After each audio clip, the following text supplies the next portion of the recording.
but we have medicine. The client's need is the sickness.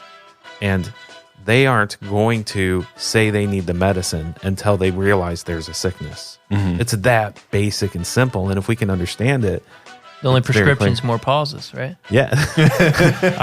I have a sickness. Yeah.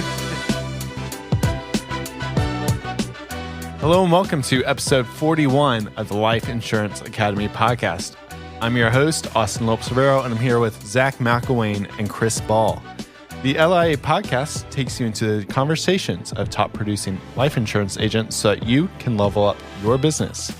For episode notes and resources, and to be the first to know about new shows, visit liapodcast.org/subscribe and follow us on Facebook, Twitter, and Instagram at Life Insurer Academy. And we are stepping up our social game, guys. So you definitely want to give us a follow, some new posts going up.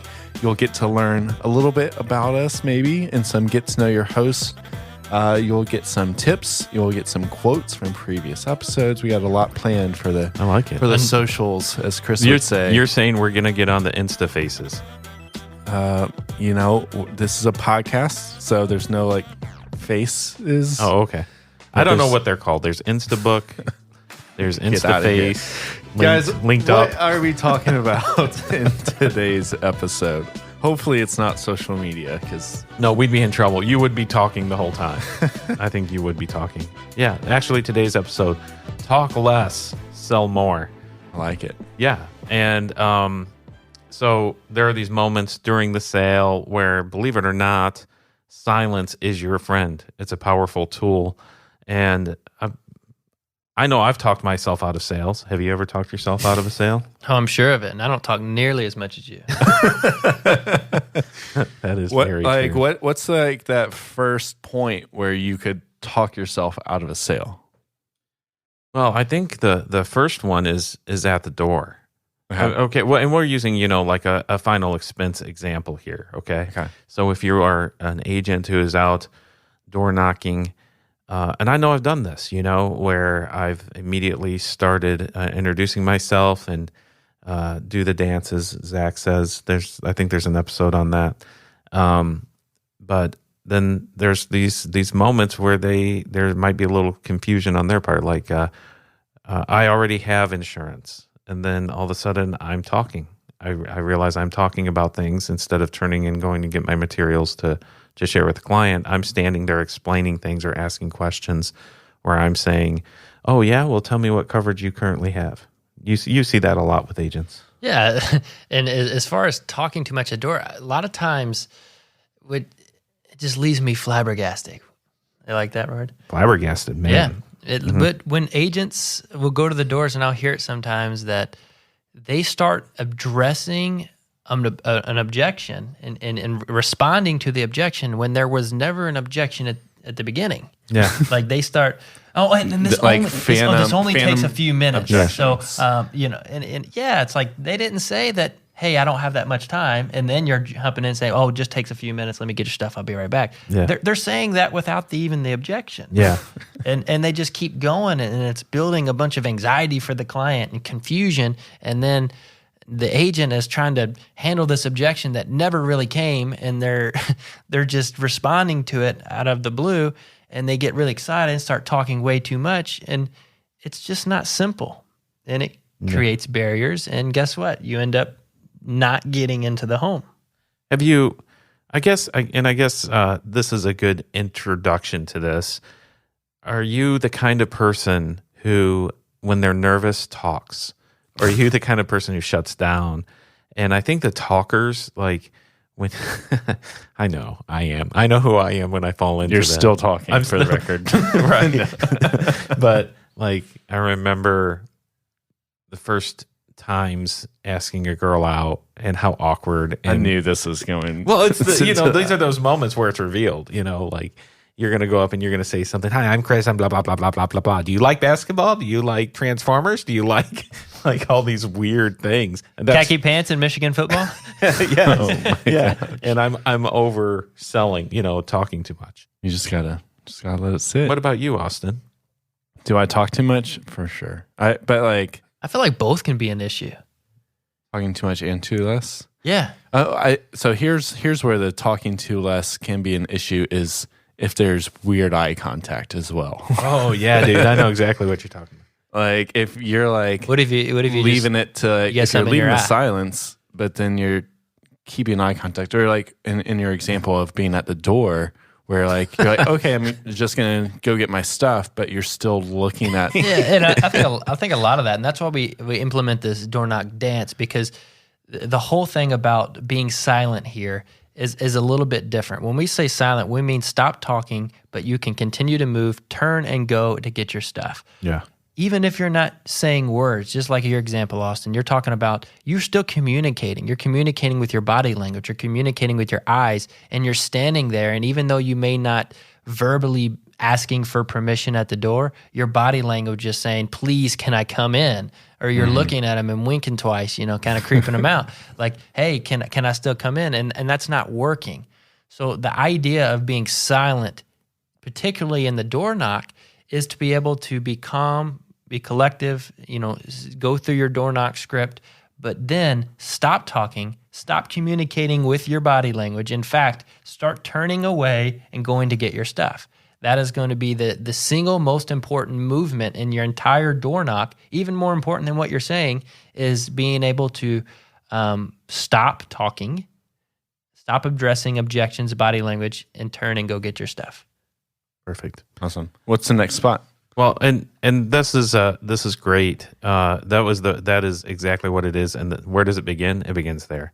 So the next spot where we typically see this, or where we've experienced, is in the building trust, or what we call the core scene. Yes, and the core is our acronym for continuing to build trust through children, occupation, recreation, and emotion. Children, occupation, recreation, and emotion. Yes, it's a guideline for things that we want to uncover as we're building trust. I think we have a great podcast on that, so definitely go back and check that out.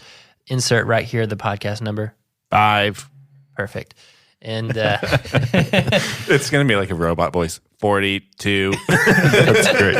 It should be next episode. Right, nice. Not 42, but yes, you did definitely do it in that voice. But as we're going through that, this goes for the client as well, because we all know as agents, or I know for sure, going into a home, some people it's like pulling teeth trying to get them to talk, and other people it's like pulling your hair out trying to get them to stop talking. Yeah. And that also goes for agents. I've rode with agents where I'm sitting in the home and I'm like, say a word, anything. Like we walked into the home now. Something. Like, please, like this next 15 seconds is crucial. Like we need to get the trust established. We need to start building. We need to begin a conversation, because if not, we're going to get what was this about again? Like we would open up Pandora's box. Creak and doors. Yes. Yeah, I don't really know what that was about. Like we don't want to start getting to all of that. And so you're like begging for somebody to start that conversation, because that too much silence at that part is not good. On the other side of it, we have agents that I've been rode with, and as soon as we enter the home and throughout the trust building process or part of this, they don't give anybody a chance to talk. They're asking questions and answering them, and I mean, Chris, have you experienced this? Oh yes, no question. And what would be an example of that? Okay, so it would be similar to this. So, what did you do for a living? Did you like it? Or how many kids you get, Austin? Oh, it looks like you have 3 here. Is this one the oldest? Yeah, that one's got to be the oldest. Is that one Jimmy? Oh my gosh. Yeah, I see that there. I see. Just they're having the full conversation with the client, but they're the respondent and the one that's asking the question too. Like, it sounds like they're doing great in their like observation of the room. Correct. But then they're not utilizing that as like client talking points. They're like almost freaking the client out, saying, "Hey, I've observed all these things about your home. I'm watching you. This reminds me of somebody, and I'm not going to say who, but some people will begin to tell a joke. And they will start laughing before the joke's even out there. We all know it's Austin you're talking about. Okay, buddy. So we call those short thinkers. Yes, short thinkers. this is I guess in this phase where this is happening, you're asking questions, you're giving them a chance to respond. It is doing exactly what it's supposed to do. It's building trust. And sometimes people don't know how to dance with somebody right away. They're like, can I have a conversation with this person? Are they approachable? Are they interrogating me? But giving some space. Sometimes you'll even find that, what do you like to do with your grandkids? What are some things that you love doing with them? I like taking them to the zoo, and there's that pause. But sometimes you'll find that people like to give context. You want to give them space to give context. Like, and my grandson, man, he loves this animal. Yeah, I'd say. So it's not like, oh yeah, the zoo. It's like giving them that, like holding that silence out longer for them to give the context. Yeah. Now, if you don't feel it, you can add in another question. Correct. Where you can say, tell me more about that. And a lot of times, what does he love about the zoo? This changes as you're building core or building trust with the client, because in the early stages, you always want to leave that time for them to respond, so you don't feel like you're stepping on their toes and they're having the ability to answer. But you need those follow-up questions because they want to tell you, but they're unsure how to dance, and you need that to kind of help get more information out of them and help them and basically give them permission to keep talking, because your goal there is to be a listener and to be interested and try to understand their family and how much they care about them. As that continues to go on, the longer the conversation, you'll start to find that the clients really love talking about their families and themselves and what they did for a living, and they really love talking about the things they love the most. And we always talk about building core until it's easy, or connecting, and the only way it becomes easy is for you to utilize this power tool of silence to promote good answers and continue that conversation, so where they're flowing and it's becoming easier, and you're a majority of a listener in core, where starting out, you're probably the majority of the talker getting it rolling. Mm-hmm.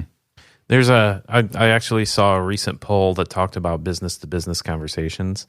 Now, this was business-to-business sales, but I think there's a principle here that's true for everybody.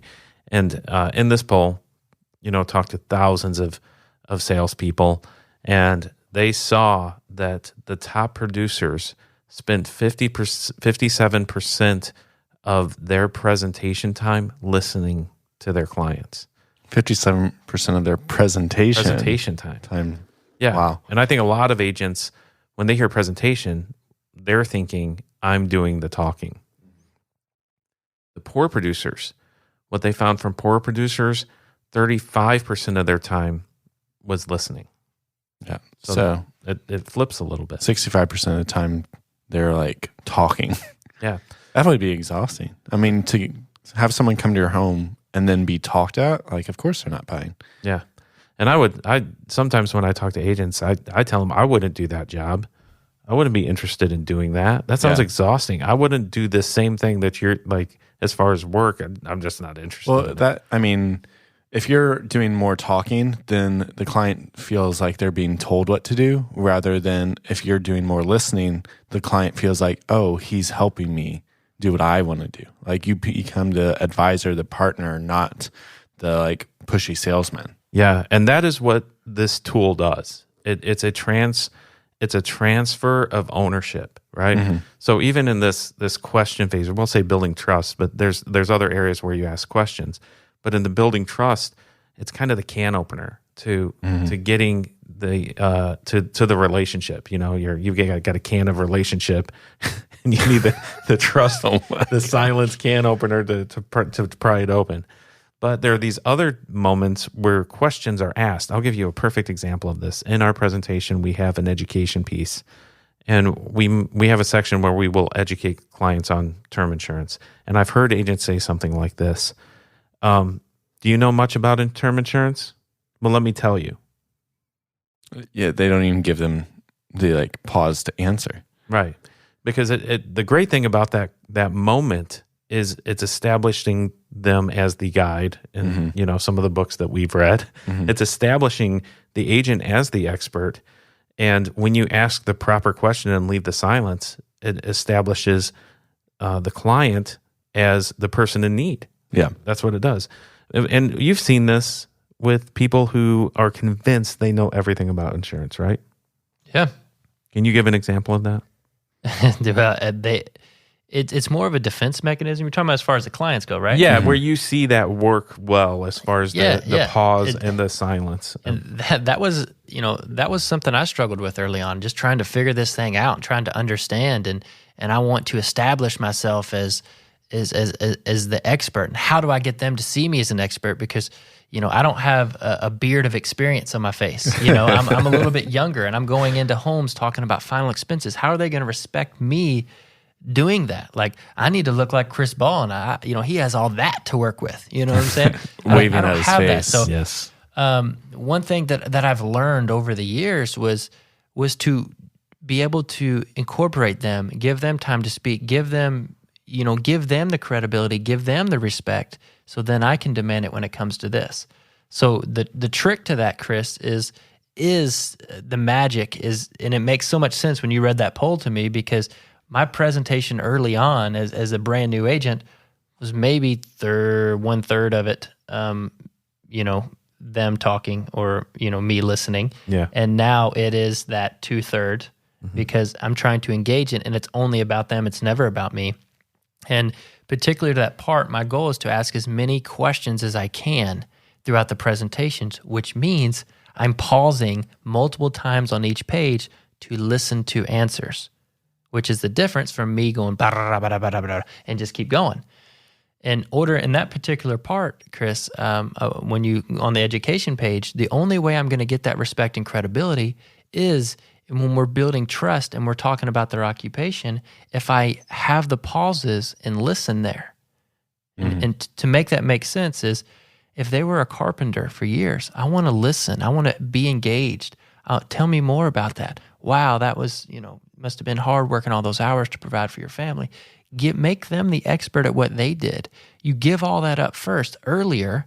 Now when we're moving through the presentation and we're going about education, I'll ask, Mr. Austin, have you ever heard of term coverage before?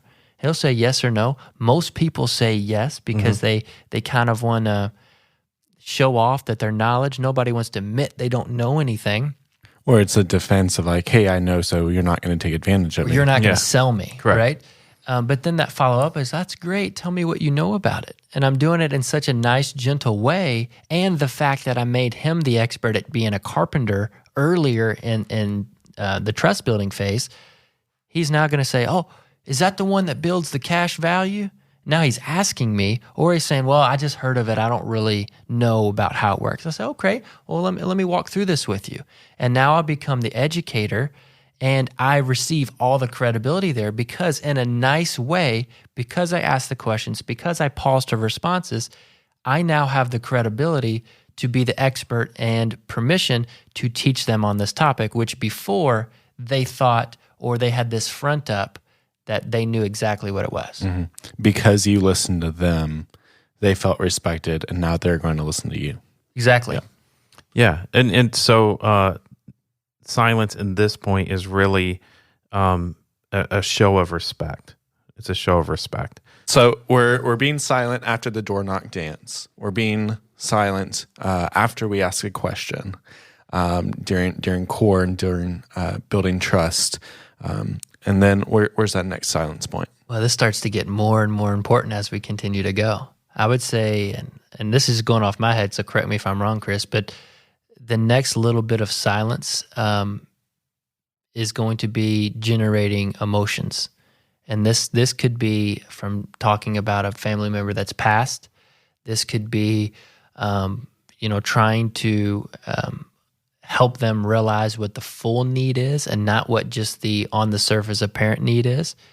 And we'll give you examples of this, but I've seen this happen. And Chris, I'm sure this happened to you. I don't even know why I'm asking you this, but sometimes when I'm riding with agents in the car, and then all of a sudden I hear a couple key words, and my ears perk up like this is a moment. Like we have to embrace this moment. We have to dive in. We have to listen. We have to be silent. We have to let the emotions start to come out of their heart and fill the room, right? Like, and then an agent starts going, well, anyways, blah, blah, blah, blah, blah, and they skip over it. And it's like, I see that page turn in slow motion.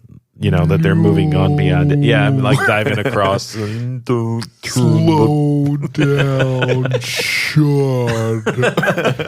I took some lessons in that was pretty good. Yeah, you took slow motion. You're going to be in the next Nemo movie? Yeah, or Matrix. I don't know. Whichever they cast first. Right. I do want to pause real quick before we move on, because I have this question. I'm sure the listeners do. What are some of those like signal words that pop up in your head of like, I need to shut up and we need to dive in? I want to give you a live example. Okay. We had a conversation with an agent and had some issues at the door with the husband, was able to move towards the sit because the wife said, let him in. We need to hear this. Like, that is a perk up moment for me, because it sounds like there's definitely some type of need. Mm-hmm. Throughout the conversation, the wife makes it clear that she has certain coverage that she's had for a while. The husband's a little bristly, right? Asks, why is it important? And that the husband says, well, I don't have anything, boom. And then the page turns and the end of the set ends up being a conversation about how it's affordability. And, my questions are in that moment. I can see you diving across the living room in slow motion in that moment. That is a dive across the living room slow motion moment for sure. Yeah. And, but it's common. I've done it, mm-hmm. I've done it where I flip that page and sometimes even when your day, you just kind of go through the motions. From a training point, like I want to be pretty specific in highlighting like why this is that moment. Like he said, I don't have enough coverage. She said, we need to talk about it. You've identified that in her mind, she knows it's a need, but it was never mentioned. Right. And you focus on affordability, right? Like that's the issue there. That's what came down to the end, because that's what was said, why they didn't choose the policy. You should have dove into like, let's hear what he Miss Jones, earlier you mentioned that you need this and he doesn't have coverage. Like why is this so important to you? Right. Yeah. And Austin, on that question, what kind of responses do you think you're going to get right there in that particular situation? And you've heard him nothing. I know he's never been in the field. So I'm just curious, like when you say, because that is exactly the right question you need to ask, right? But this is a point I want to make, because even though you know the right question to ask, that response there is probably going to be like, well, we don't have anything in place and we need to get some coverage. And a new agent might go, I asked the question. That's a good reason. Time to turn the page. This is so funny. Like even talking about this now, I feel the electricity of the moment. Like I know how this is going to go down. So, they're sitting together, and to move this, so I heard this put this way from a marketing group. I mean, we talk about books we read and all this stuff, but we have medicine. The client's need is the sickness. And they aren't going to say they need the medicine until they realize there's a sickness. Mm-hmm. It's that basic and simple. And if we can understand it, the only prescription is more pauses, right? Yeah. I have a sickness. Yeah. But in this situation, Austin, you're going to be like, oh, well, they said that, they need it because they don't have anything in place. And you as agent, that's the right question to ask. You got a little bit of emotion out. But what I see is an iceberg. Like, wow, look how much is underneath. Correct. Like, this is where the pause, this is where, and here's the best thing. Like, that same exact question asked twice, what do you think the response would be if you said, well, Miss Jones, I really understand that, but why does that matter? Why is that really important that you have a coverage in place? It's the same question, right? Mm-hmm. But now, all of a sudden, like, it's going to uncover so much more, because I don't know what they would do if I passed away and we didn't have anything in place. Mm-hmm. I don't know where they would live. Like, it just got so much deeper, and the reason was there. And at that moment, an additional pause would go. Mm-hmm. We would wait, and we would let that sink in, because this is where the whole sit becomes, it transfers from a need to a want, because that client is starting to verbalize it, and they're starting to picture in their mind, like the picture's being painted, but it's just the beginning of the picture. Mm-hmm. They're starting to realize, like, I knew I needed this for my burial, but now I'm like, I really need this for my burial, right? Mm-hmm. And then the next question following up is, now, Ms. Jones, if you happen to pass today, and I don't wish that upon you, but if you pass today without anything, how do you think that would realistically affect them? Where would they get the money to pay for this? Mm-hmm. Now, instead of just paying for the burial, now they're thinking of the impact it would make financially on their daughter or their family. Mm-hmm. And guess what, Austin? Another good pause, because this is such a moment in the sit where the moment I start talking about something else, or the moment I start turning the page, we're losing all of this emotion. This is need, AKA a lot of values being built here. The more value, the cheaper the whole plan is, because they realize the magnitude of the situation, but it's only this much a month, right? Mm. This is the start of why some agents, all of their annualized premium that they write or post is $200 to $300 a month, while others is $1,000, $1,300 a month. Mm. It's the value being created, and the only reason the value is being created is because the willingness to spend the money. The only reason the willingness to spend the money is being created is because the picture, the full picture of the impact on their kids financially, where they're going to get the money, how long would it take them to pay it off? Would they be able to stay in the house? If not, would they be homeless? Where would they move? If they had to move in with another family member, how does it affect them? Like, to paint the full picture there is full value. Mm-hmm. And every single one of those questions, you have to get the client to answer, because in those pauses, those are moments of emotion, and those are moments of the client realizing and looking at the picture. They're studying the picture. They're processing the information. They're soaking in the impact. Without that pause, there's no way they can have a full value of what this is going to do for their family, either with it and it being a positive, or without it and it being a negative impact. Mm-hmm. They can't understand that without pauses. Mm. So back to your question. I was leaving it there. I like it. It needed to sit. Like, it needed to sit there. It did. Like, and if you can, insert an extra 5-second counter on the podcast so people can let that sink in, because they're processing this information now. But I was very impressed that you even had that conversation, because you've never been in a home and you asked that question. I've been. He knows a guy. I've been in a home, just not like the cell. Right. Exactly. But to ask that same question twice, and then pause, wait for that response, ask a follow-up question, continue to unveil this painting that is being created in the home with pauses, because it takes time to do a painting. Mm-hmm. And everything you need is right there. And especially if you have a couple that you're sitting with, in that specific example of just giving a specific statement of, okay, God forbid if something happened in this next 6 months, how would Mrs. Jones pay for it? Mm-hmm. How does that make you feel? And then how does that make you feel? I mean, it's what does your life look like without Miss Jones? The pausing is like, man, that is transfer of ownership. They are taking ownership. I'd say that's where the sale happens. Yeah, that's it. That's it. There's still more work to do, but so there's more pauses. Yeah. A big one is when you give the price. Yes, when you give the price. Is that for shock factor? Why? I guess why when you give the price? Okay, this is designed for you specifically. Okay, you and I were doing a sit. We've identified need. You trust me. We're working on budget and what this looks like, and I'm setting 3 prices in front of you and sliding it across for you to take a look at. And then I'm asking you, I've gone through showing you the product, all that stuff. And then I'm asking you, which one of those work best for you? You as a person and how you're wired, what are you thinking? Well, I'm going to the budget. I'm going to the value, a budget to value ratio personally. Right. I'm pretty analytical. But most people are doing some form of that. Yeah. Some form of it.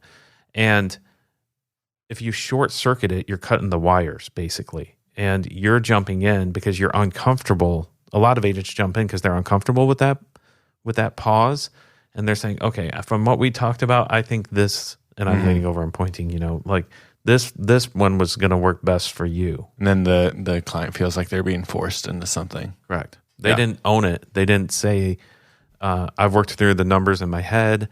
I see the value of this, and I am owning this. Yeah, if I feel rushed into something, it's over. Exactly. Then you're going to panic, and you're going to say, well, we're going to need to think about it. Yep. Can you leave me your card? Because you didn't give them the time to think about it because you didn't shut up. But I also, just need a minute. If your mind, if you're starting to process that, and if a good agent actually showed 3 prices, gave the value of the company, what the benefit's going to be for, and then the cost, but then you're going to see 3 prices that are in your affordability range. But if you're not taking the time to really show the right prices, only one of those might be in your budget, and the other 2 aren't even an option. And the moment he leans over that table and says, I think you need to go with this one, this one's going to be this, blah, blah, blah, blah, blah, but it's not even in your realm of possibility, he's going to lose credibility. You're going to feel disappointed because although he uncovered all of this that he wants to, how much you need this for your family to protect them, but at the same time,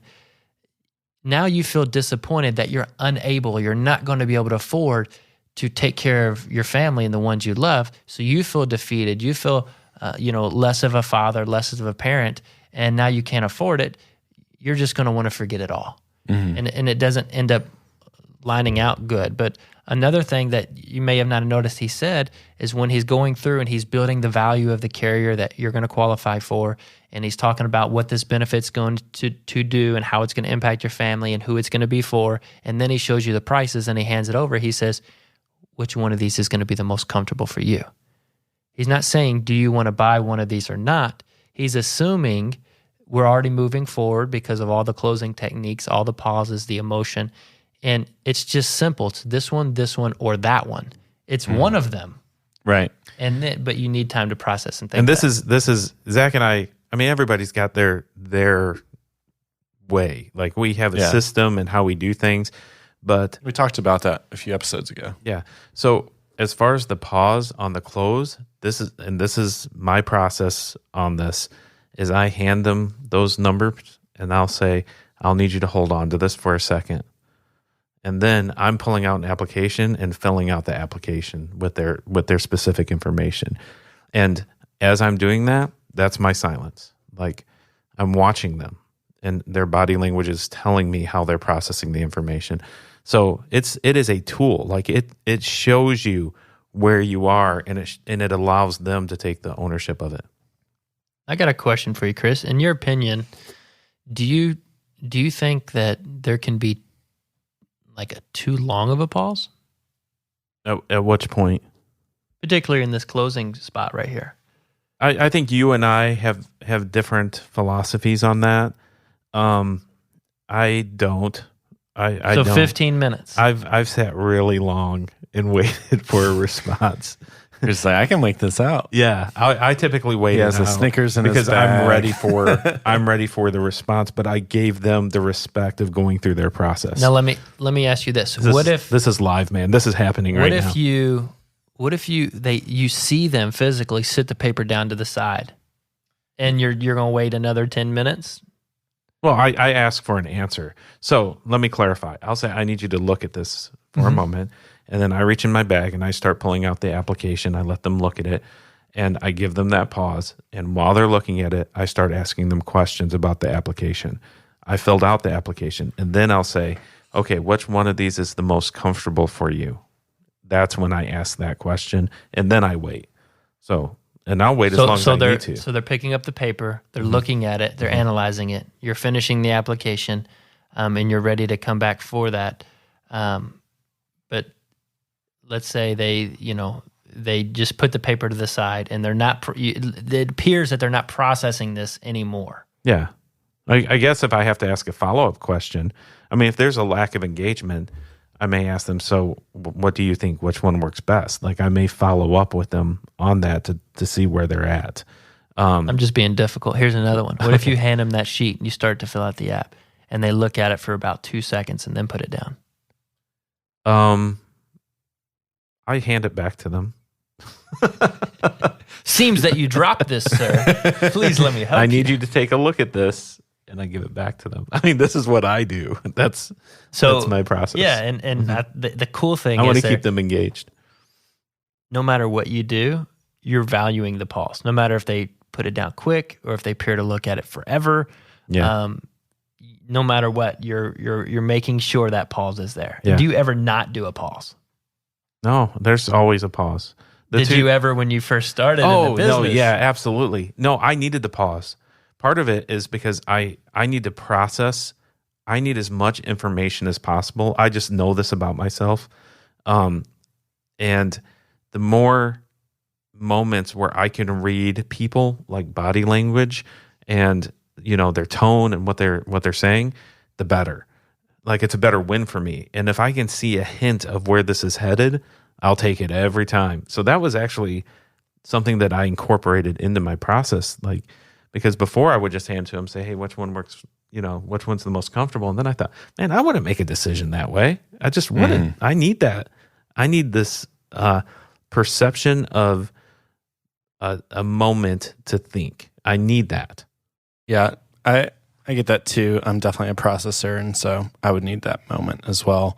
I do want to make sure that we do cover a part of the sit that a lot of agents might find themselves in, but might not necessarily be a step-by-step part of the sit, and that's this moment of objections. Do you all pause and kind of give that moment of silence during objections, or do you keep talking, or like what is that like? So for a while there, I really struggled with the whole rebuttal thing because I felt like I had to be quick on my feet and make something up, like just come up with something on the fly, and that was doing more damage than anything. Like I would just say, client would be like, well, I don't have a car to get to the bank. We'll buy you a car. We'll buy you a car. Yeah, it was very, very similar to that.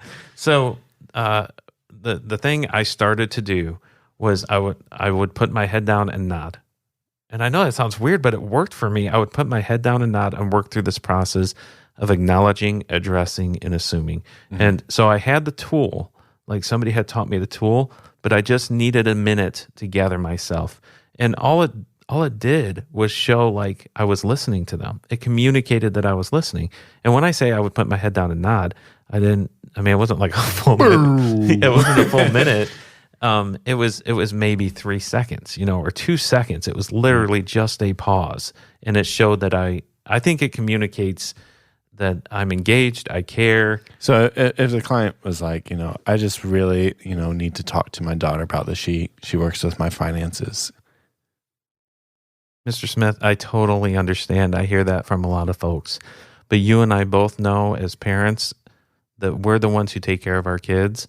And this is probably something that's been very important to you. We also know that our kids are probably going to tell us this is something they don't want us to take care of. But you and I, at the end of all of this, know that it's our job to take care of them. You'd probably agree with that, right? Yeah. Boom. I mean, that was, 2-3 seconds? Yeah, and what you notice there, he acknowledged it, right? He addressed it, and then he assumed and continued to move forward. Like, it wasn't a big deal. Like, and if you notice, when we talk about silence, and the whole goal for that is for them to process and understand and feel the weight. It works the same for us. In a situation like that, it's great for us to process and understand, because some of that we have to determine based upon our conversation throughout the entire sit and the information we've already uncovered. Is that a real reason? Is that BS? Or right. Or have we determined that early on that her daughter is extremely important and it influences and helps with a lot of things? So that can go either way. The tricky part in that specific example is she controls my finances. Mm-hmm. It's different. Like, I'd like to run it by my kids. Then boom, I'm fully engaged in that statement. I was trying to think of an objection that that is an objection. That, you've built the trust. Yeah. You're good at. I was like, I don't know. What's an objection that we're proud of you? A man like Chris, I don't know, could handle. All right, we're talking more. We need to talk less. That's fine. So as we recap today, talk less. Get out there, try these things, try staying quiet in those key moments at the door when you're finding out the need, when you reveal the price, and then during objections, if you need to take that moment to pause and think about your answer, go ahead and do that, and then acknowledge, address, and assume.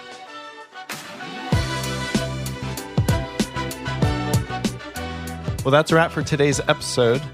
As the guys said, there are a lot of moments to apply silence. We encourage you to get out there, try it, and let us know how it goes. You can let us know on the show notes page at liapodcast.org/EP41 or on our social media. As always, thanks so much for listening to the Life Insurance Academy podcast. If you enjoy this podcast, make sure to leave a review, rate us 5 stars, and follow us on Facebook, Twitter, and Instagram at Life Insure Acad. The Life Insurance Academy podcast is hosted, edited, and mixed by me, Austin Lopes-Vero. This episode was produced by Chris Ball and myself. Our theme song is by Flashing Lights. We'll catch you on another episode. Until then, stay safe and go be a difference maker.